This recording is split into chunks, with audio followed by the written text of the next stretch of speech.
Резултатите од локалните избори веројатно ќе донесат нови и брзи предвремени парламентарни избори, сметаат аналитичарите Петар Асровски и Алберт Муслију.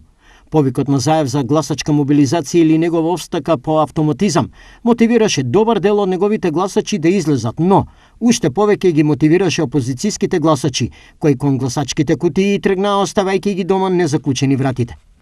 Реално Заев со оваа изјава ги мотивираше и своите партиски неистомисленици, но да останат дома или да гласаат против партијата и него.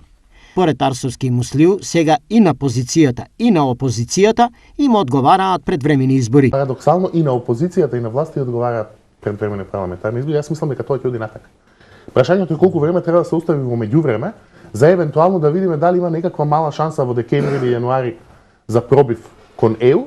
Предвремени избори им одговара. Ја видим, не верувам ја сега дека во СДС има сила и спремност некој да ги решава тешките прашања, затоа што тој кој беше фронтменот на решавање на тешки прашања даде оставка. Суштината на оваа стратегија е досегашното искуство дека во вакви случаи загубите се помали. Теоретски да. Од други причини, затоа што се побрзо изборите, тоа губитокот за СДСМ ќе биде помал.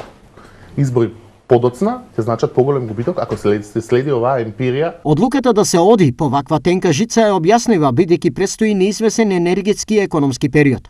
Треба да се решава спорот со Бугарија, а отпочнувањето на преговорите со Европската Унија бесконечно се пролонгираат.